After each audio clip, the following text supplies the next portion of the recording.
So, part 5. This is actually a little under 5 hours, this sculpture, because I've only been spending like 35 to 40 minutes each time we do this. So I've been kind of keeping track of that.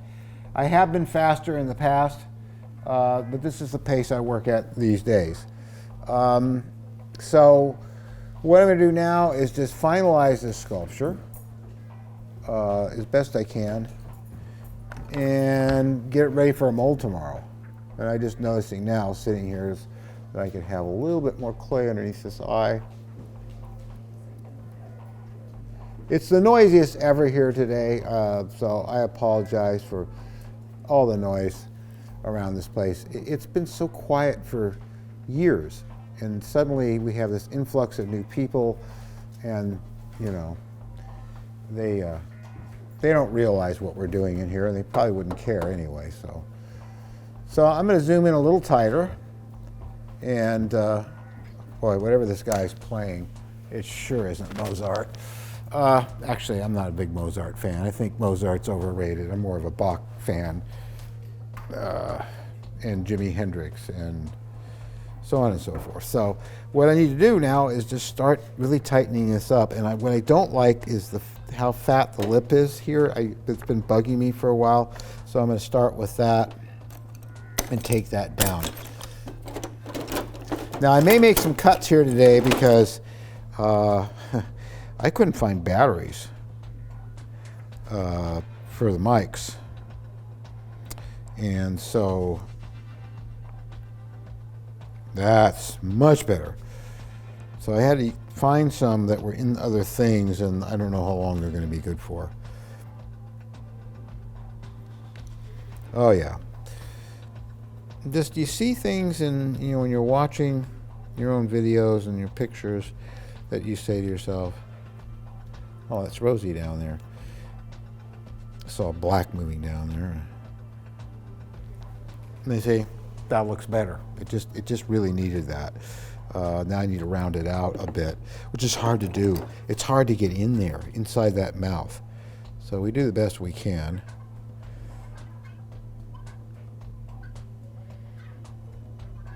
Luckily, this clay is very malleable and soft.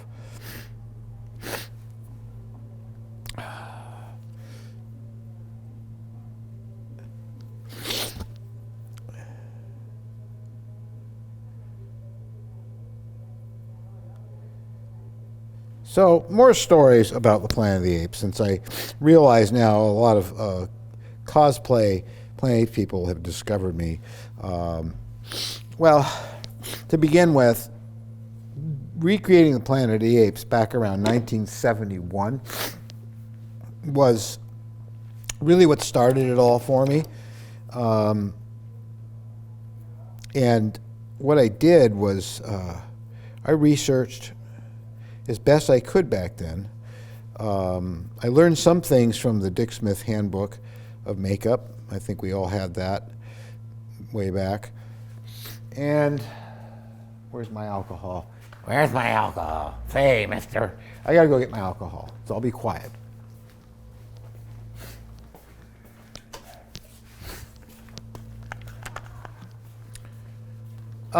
But where I really learned it from was one night, you know, after, well, it's, okay, let me go back.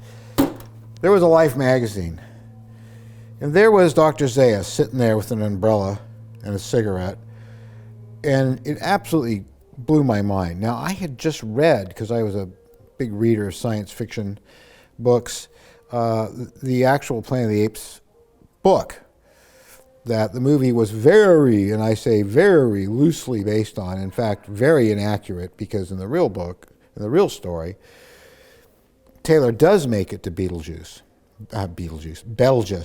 geez, in Orion, and lands there, and gets trapped and everything else. But the civilization there of the apes is kind of like us in the late 50s, and they're just starting their own kind of Mercury space program, which is how Zira and Cornelius get Taylor and Nova, who's pregnant, by the way, back to his spacecraft, the mother spacecraft, in orbit. So they originally landed with a landing pod type spacecraft, and then of course the primitive humans tore it up and they got marooned there. No way to get back to it. That's the real story. And of course at the end, when Taylor gets away, he ends up back on Earth, and of course because he was traveling at the speed of light and all that, he was back on Earth in a much later point in our history, and he was out in the fields of France, and of course what pulls up but some gorillas. And so he gets back in the pod, goes back to the ship, and in fact the book starts off, because I know a lot of you haven't read it, you've never read it. It starts off with two astronauts who you don't get a good look at, the way he writes it, in space, finding a bottle tumbling in space with the story in it that Taylor, who was a journalist, wrote about his experience going to the Planet of the Apes. Of course, it ends with the helmets being removed, and they're also apes, and they're laughing at the story, saying, God, do you think anybody would ever believe in anything so ridiculous? It was a great book. Tim Burton sort of did it, but not really. I mean, no. He struck out on that movie for me. Of course, we'll always have Ed Wood. So, going back to the original point, I had just read the book, and then I realized they're making a movie, and I saw the pictures in Life magazine, and it captivated me, and I really, really wanted to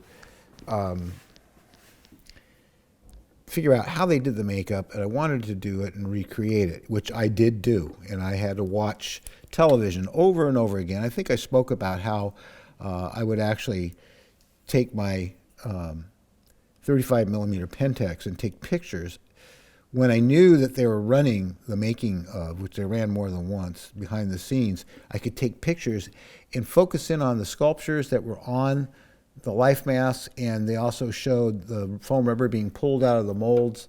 And so I learned as much as I could, learned about foam rubber. First appliances I did were made out of slip cast rubber, and later I graduated by Paramount Theatrical Supply in New York, had foam rubber, and I got some and ran that the first time. And I'll never forget the smell in my kitchen and pulling out the first prosthetic and going, wow, look at that.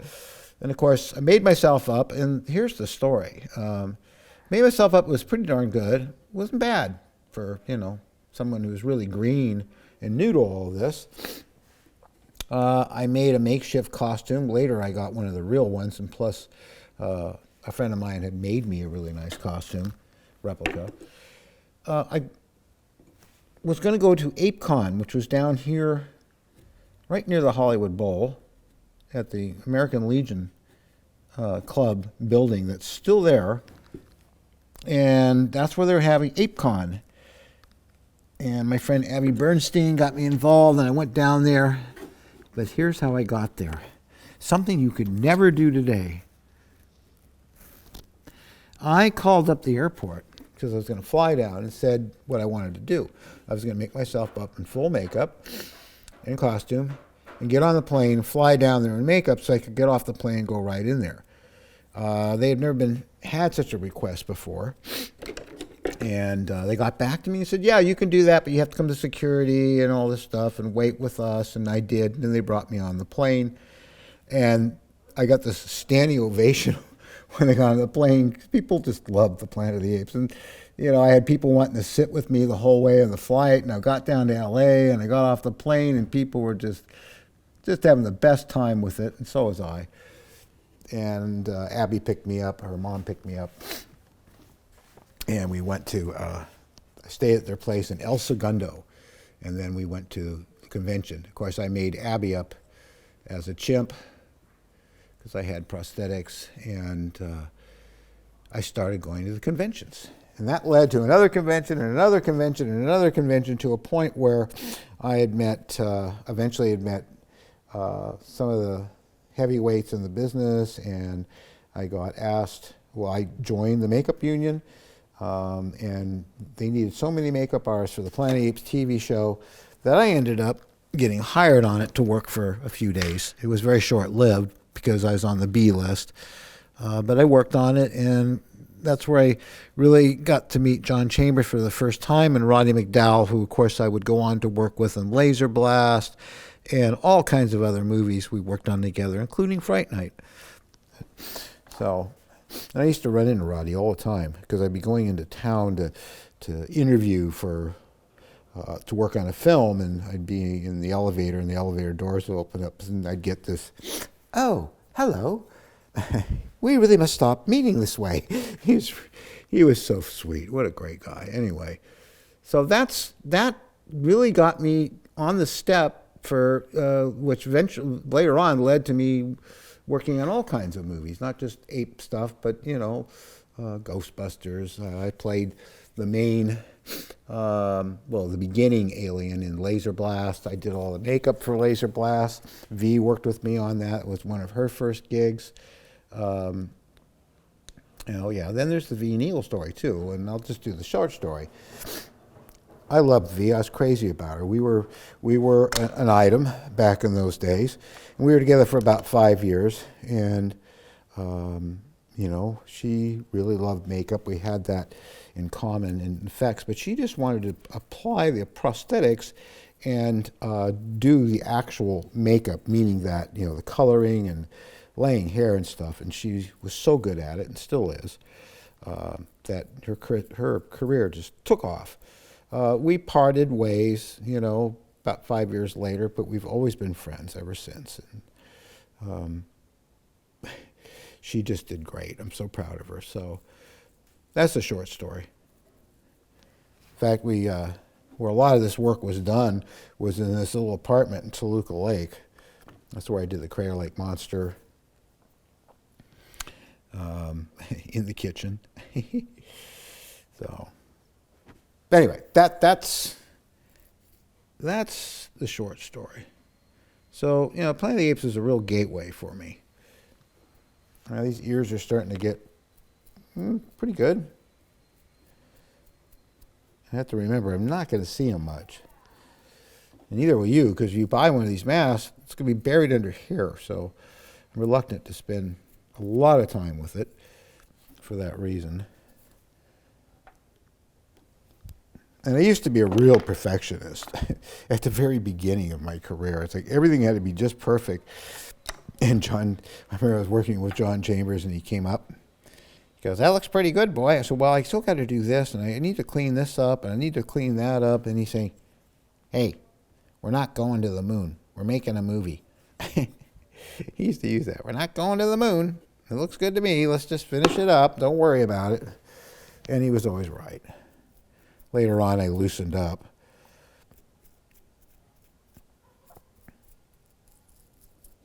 So I'm just trying to get this smoothed out as best I can.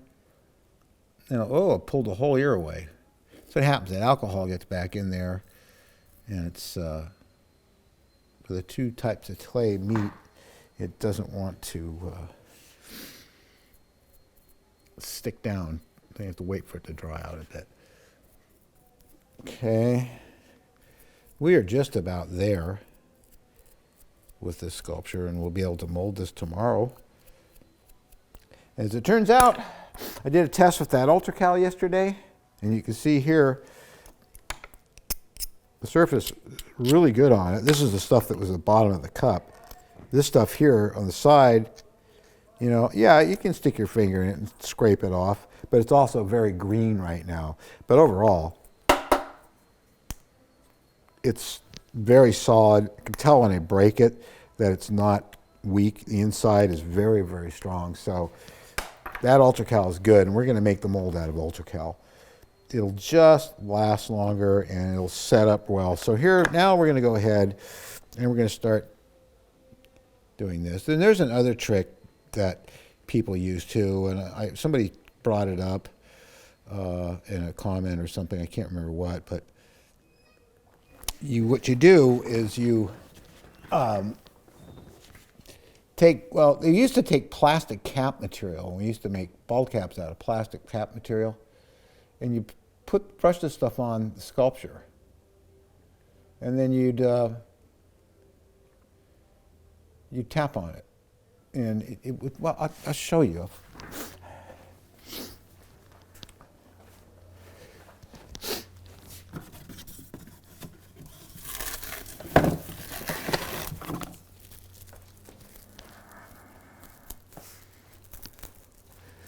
This is just regular old saran mat wrap. And you just sort of tap like that on it. And it softens it and kind of pulls down and rounds it out, but I don't find it really makes that much of a difference. We'll try it anyway. So what I'm going to do, so we don't end up with an hour-long video, is I'm going to cut camera. Yeah, I am. I know you want to see me do all this, but I think that you've got it, you know, pretty much. We'll see. I'm going to keep banging away here.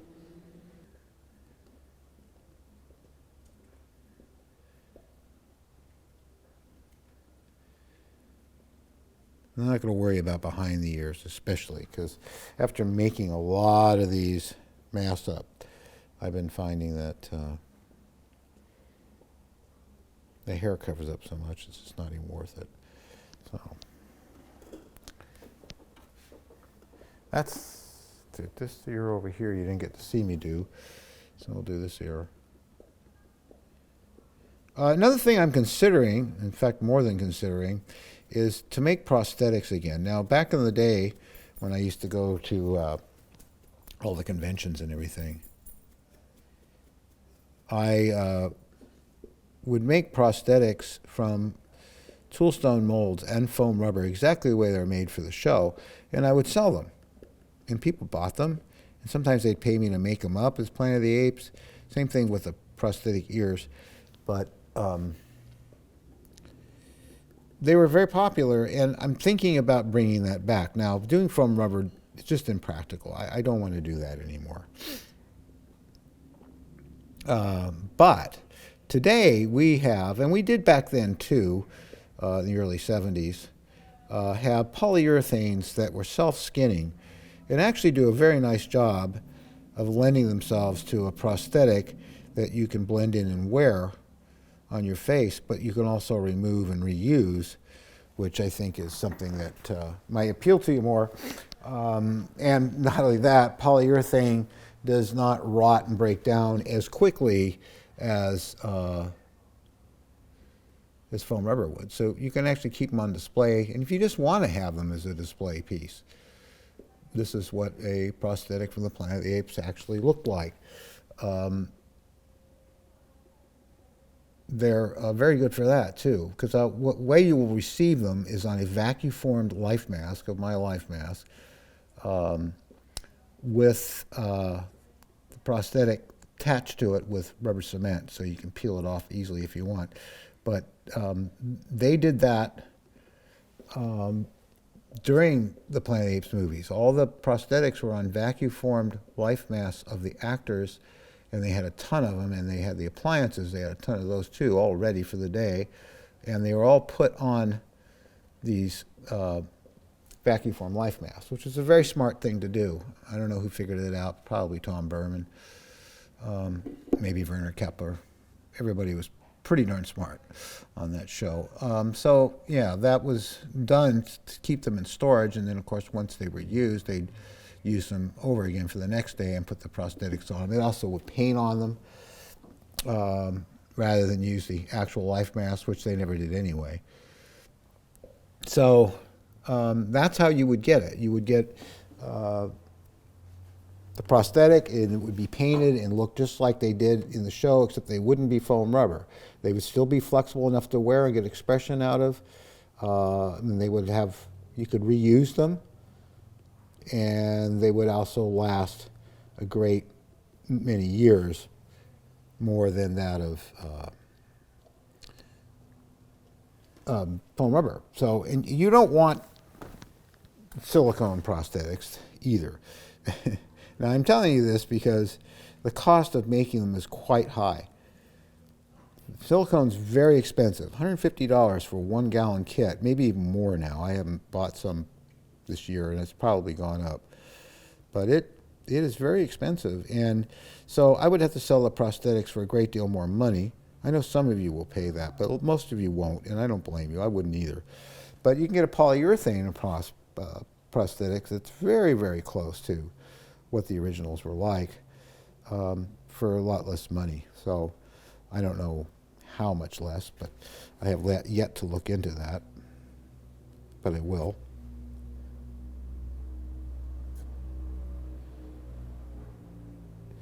But if that appeals to you, let me know in the comments, because I'm really, it's on the things to do list in the kitchen.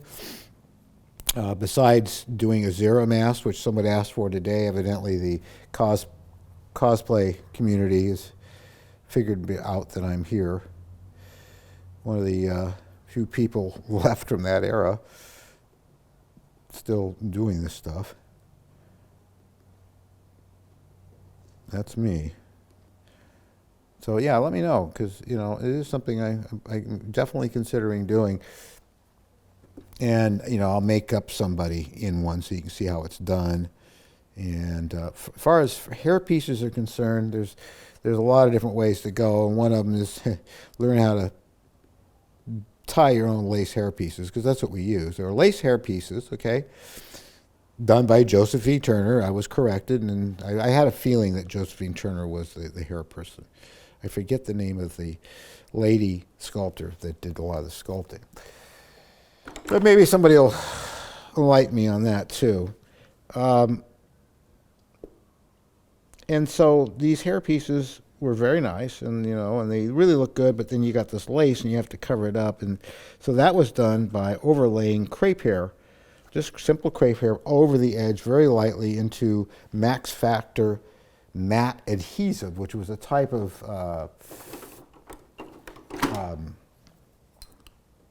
spirit gum, but it was different. It was very much the same kind of thing. It was horrible, sticky stuff that was hard to get off of.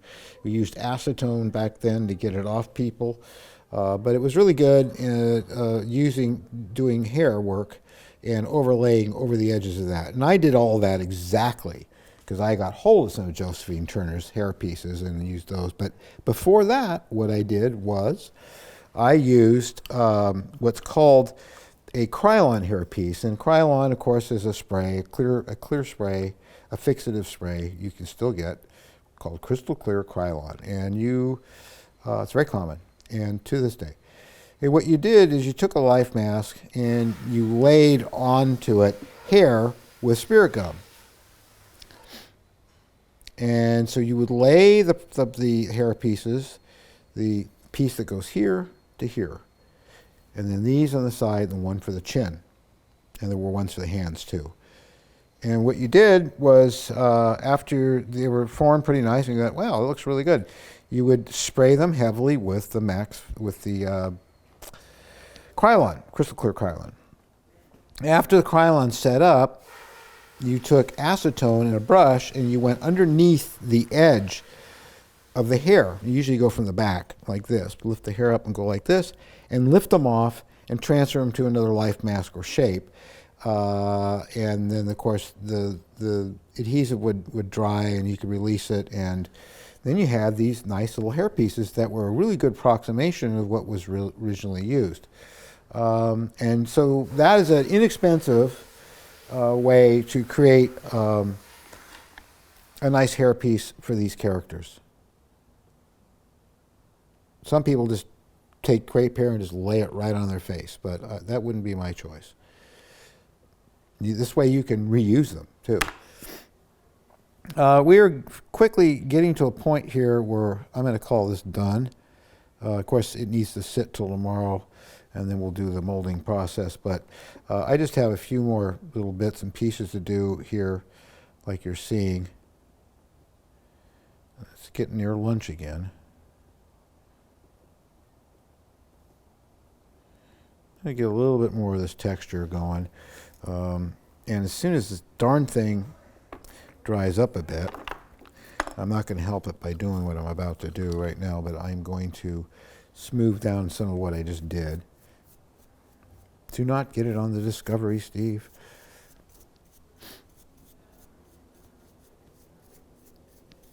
I'm restoring my Discovery model. Well, not restoring it, putting on a new base. After this all dries up, after lunch I'll come back and just kind of review what we did and show it after all this alcohol is evaporated and it looks more finished than it does right now. But it's really close to being finished. See, these big disposable brushes really help to get down inside that mouth.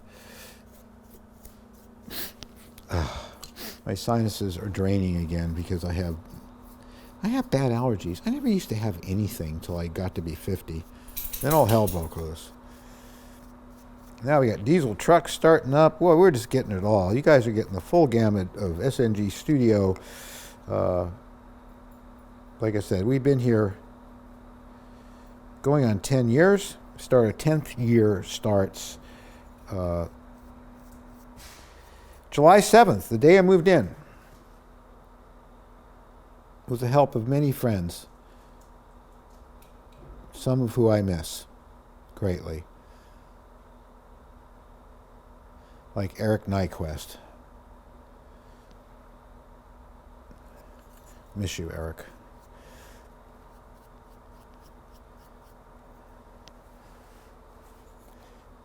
It's very difficult to stop picking at this. I mean, I could just do it, but I gave myself to 1 o'clock. It is now 1 o'clock. And of course, right before I make the mold tomorrow, I probably will, go, oh, I want to get that, and I want to get this. But basically, it is done. And I'm happy with it. I mean, it looks the part. These are a little too heavy down here. So I'm going to tend to do this.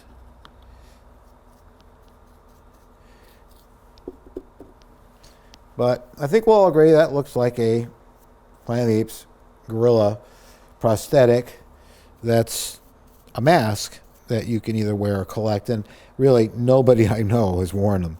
So maybe that's why I need to consider doing those prosthetics. These would be considered background masks or display masks, collector's masks. In fact, not many people wear my masks at all. They just collect them. I don't wear my masks. I just collect them. Although I did put on the chameleon and wore it and did a little video with it, and that was fun. I darkened the mouth and cut the mouth open the way they did it in the show, and it was really cool. God, I love the outer limits. That's the other one. The outer limits had a huge effect on me, too. I wanted to know how they made all those monsters and aliens and things. So there. That's going to do it, and we're going to come back after lunch, and this is dried up, and I'll talk to you a little more, and we're going to call this, and then tomorrow we're going to make a mold.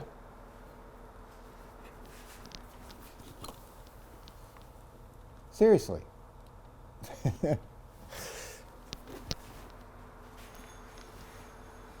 Okay, it's dried out a little bit.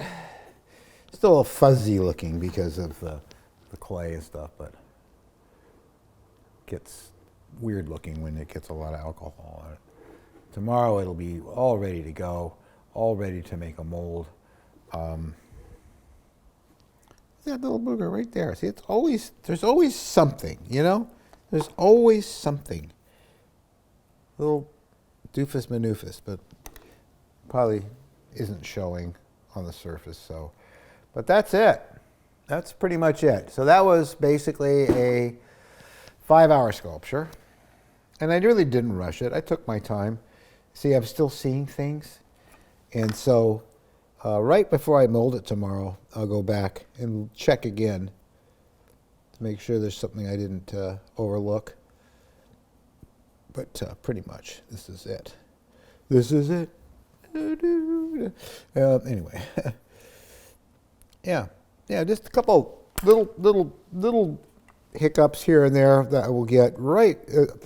I'll prep it all up. Basically what I'm going to do is put some more clay right along these edges. And I'm going to put a big strip of water-based clay over here so I don't encapsulate this. I'm not going to put anything around the eyes, and the reason I'm not is because should you choose to get this mask without the eyes cut out as some of you have asked me not to do, because you just wanted to have this look of someone in the makeup being made up. Close your eyes. I'm just going to put some spirit gum right here. Close your eyes. I never do that so much. Jeez. You could have that look too. But really, this sculpture is 99% of the way finished, and we are going to make a mold tomorrow. So tomorrow we make the mold. I know you all want to see that, as my seat for some reason is sinking lower and lower and lower. What's going on here? Hey, that was weird. Now it's staying up there. Okay, so yeah, tomorrow we'll make the mold. And it's a pretty simple mold. So, and you'll see how that's done. And then it'll sit over the weekend, get nice and hard, the surface and everything, and we'll dry it out Monday. And Tuesday we'll pour up one, and Wednesday we'll pull it out of the mold. Thursday we'll paint it, Friday we'll put the hair on it. So that's pretty much the order I'm going to go in. And again, think about those polyurethane Planet of the Apes prosthetics, because if that's something you think you'd like to get, I'm thinking somewhere in the $150 range for a prosthetic that you can reuse or put on display, and they will look just like the ones on the show, except instead of being foam rubber, which will rot in about 10 years, these will last a great deal longer. So, and we'll do female, chimp, male, chimp, gorillas, and orangutan. So let me know. And again, thanks everyone. You've been so great. Thank you, thank you, thank you. And don't forget too, there's a little link in the description that says buy me a coffee. If you found these videos helpful in any way, and you want to help us with the studio, we've kept our doors open almost 10 years. Everyone who contributes has helped to keep our doors open, whether you purchase a product or you just buy me a coffee. So there's the link right there. Right there, there it is. Okay. Lots of people have. Thank you very much for doing that, and we will see you tomorrow. Wow, 5 days in a row. Imagine that.